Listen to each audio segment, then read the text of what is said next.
So, you're thinking of moving to Toronto, but instead of a condo, you're looking to purchase a house. In this video, I'll give you an overview of what house hunting in Toronto looks like, the neighborhoods where you'll find them, the price ranges, the unexpected costs of homeownership, and how to know if a house is right for you. Now, you might already be set on buying a house, a condo, or you might even be somewhere in between. So let me cover some of the main differences between the two. With a condo, you're buying into a building where you own the unit but share everything else.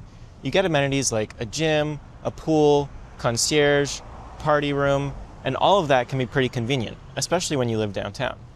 Then there's the lifestyle itself. Condos really suit people who want convenience. You don't have to worry about shoveling the snow, cutting the grass, or maintaining the property yourself. You can also raise a family in a condo building contrary to popular belief, especially if it's a building with larger units or great kid-friendly amenities. But with limited outdoor space, it can definitely feel challenging at times, but it's not impossible. One underrated perk of condo buildings is the sense of community. You bump into neighbors all the time, whether it's in the lobby, the elevators, or at the gym, or lounging at the pool.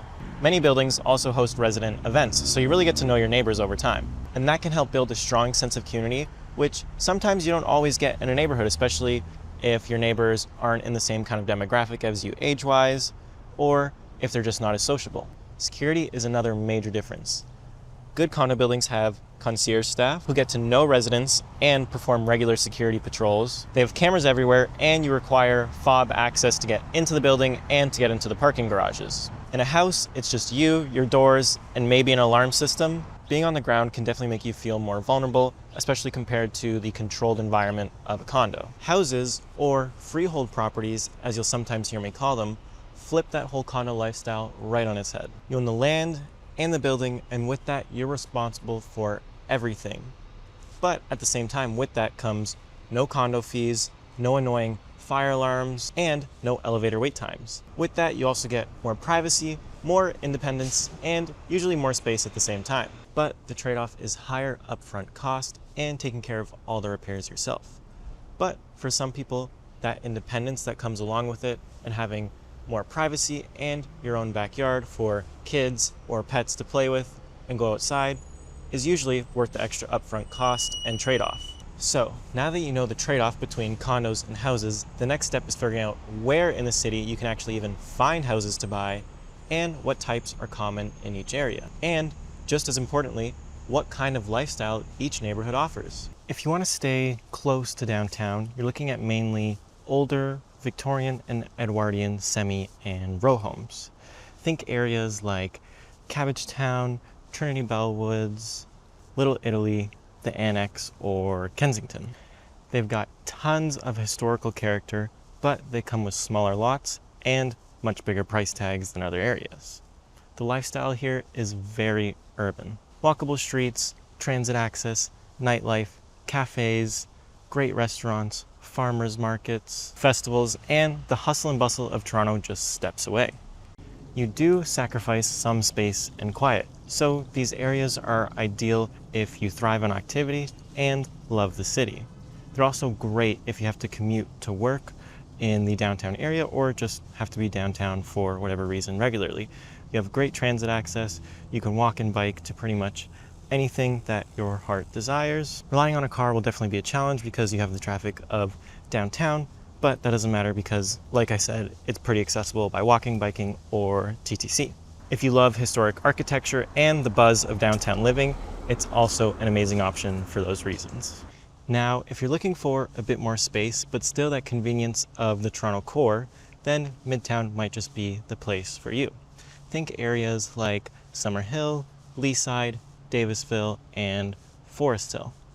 These areas all have bigger, detached and semi-detached homes on some of the largest lots that you'll find in proximity to the Toronto core. It is that ideal Toronto urban suburbia mix where you have quiet tree-lined streets, but you still have the convenience of nearby schools, parks, and all that Toronto has to offer.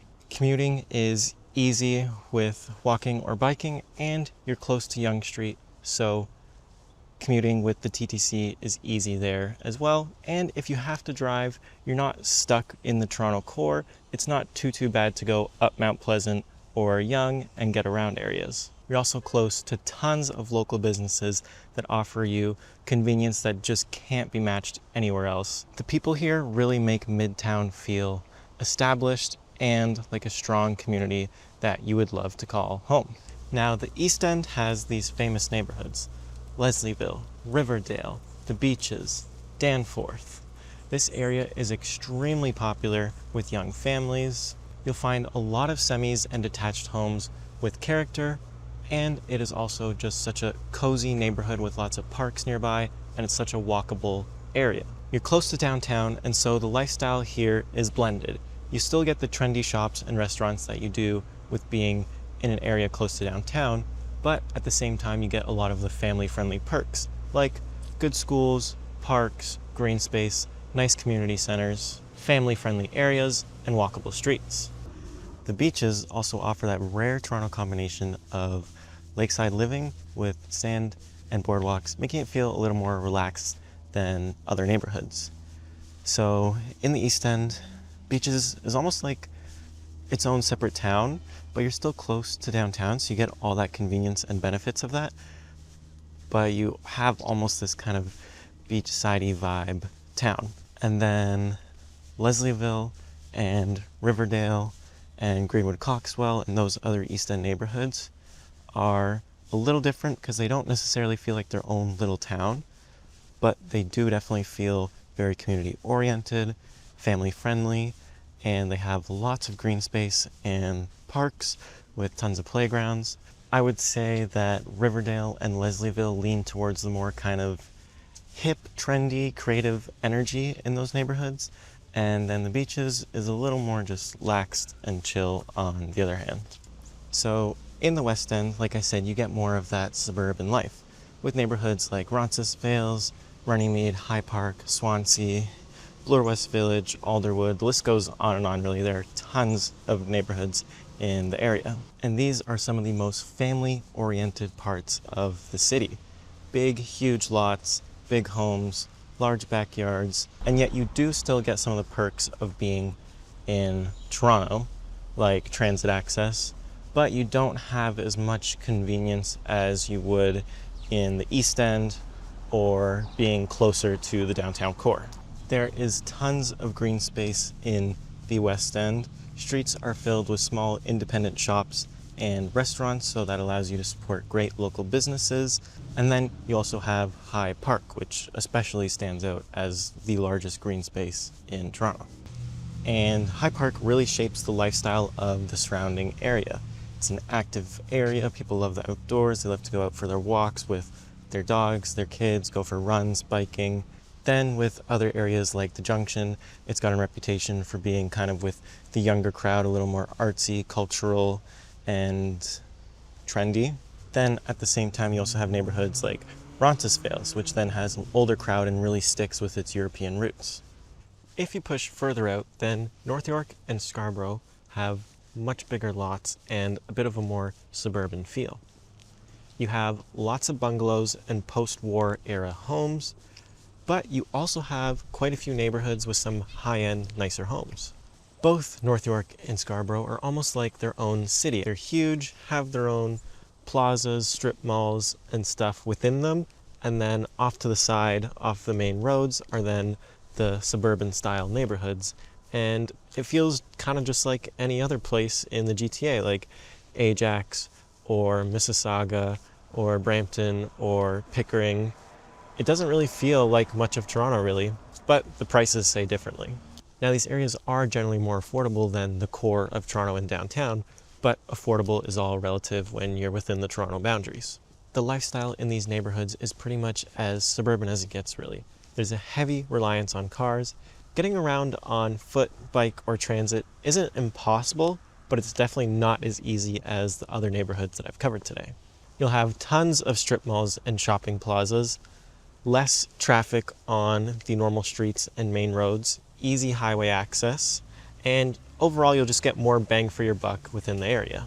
Because of this, these areas often appeal to buyers looking for more square footage for their money, or looking for some great long-term value without having to break the bank. They also attract multi-generational families who need bigger homes, and they attract investors looking to have multiple units within a home and also looking to maybe demolish smaller rundown bungalows and replacing them with multiplexes that they can then rent out.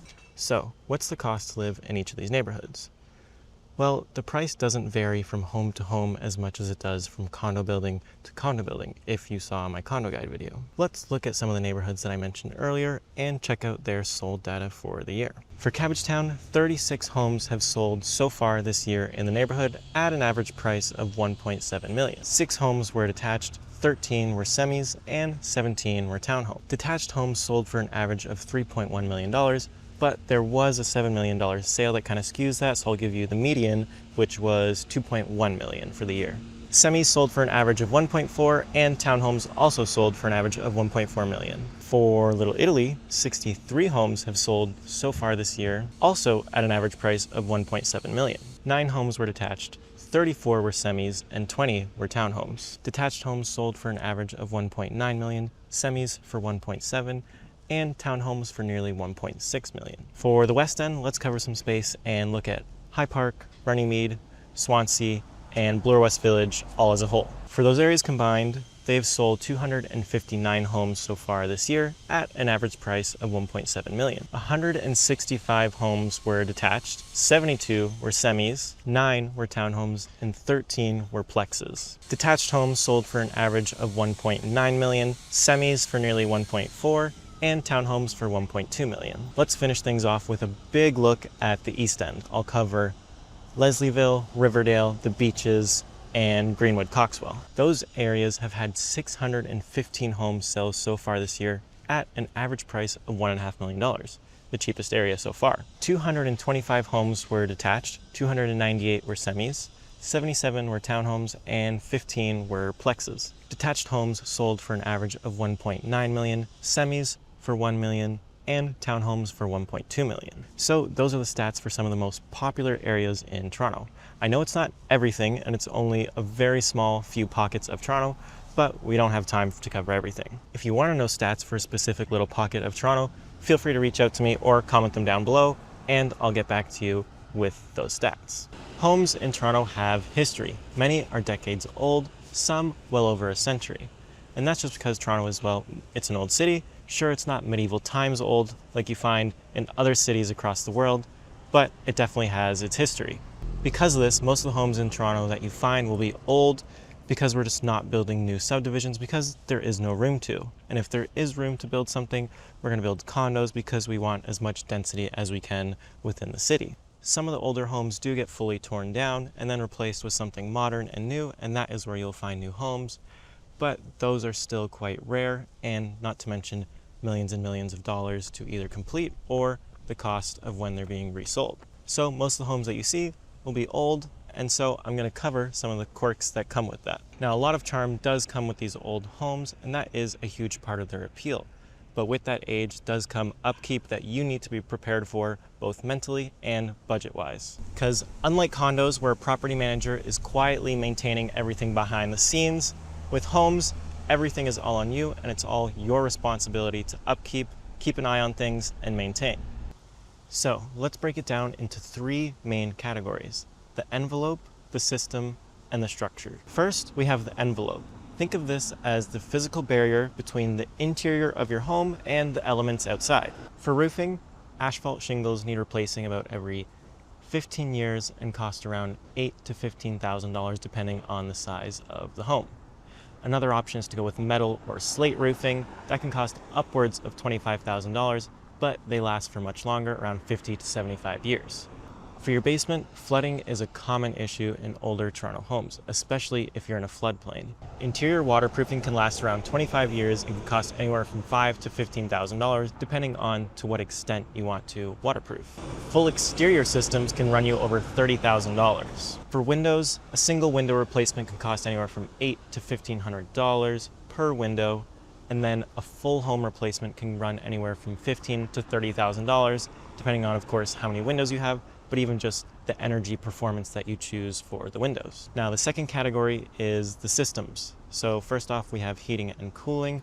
Furnaces can last around 15 to 20 years and cost about $5,000 to replace. AC will last around 10 to 15 years and cost about $3,000 to $5,000 to replace. If the home doesn't have ductwork for AC, which is common in a lot of older Toronto homes, adding it can cost you well over $15,000. For electrical, knob and tube wiring is pretty common in homes that were built pre-1950s, which is a lot of homes in Toronto.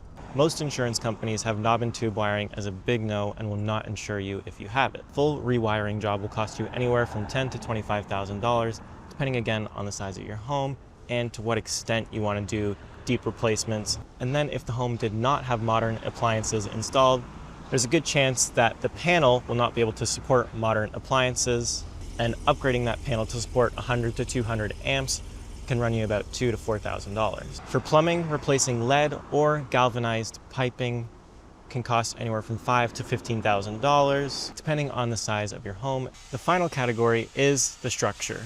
For foundation, small cracks are common in older basements and will just need resealing, which could cost around $1,000 to $3,000. But if you're dealing with major water seepage or structural issues, then underpinning may be needed. That's when the basement's foundation is dug deeper to reinforce and add stability, as well as add some ceiling height into the basement.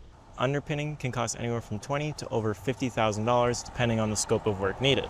For floors and insulation, leveling and reinforcing sloping floors can cost anywhere from $5,000 to $15,000. For insulation, improving the insulation in older homes can cost around $3,000 to $8,000, but the energy savings are well worth it.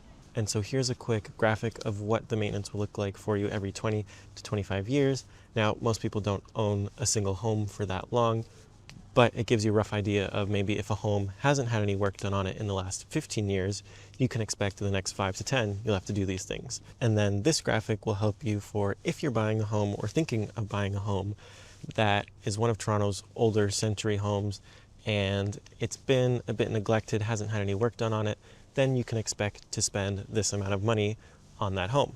So when you're buying a Toronto house, it's not just about the beds, the baths, the charm of the house, and even the neighborhood it's in. It's about understanding the age and condition of these major components and budgeting tens and thousands of dollars over time, so when something comes up, you have the budget for it.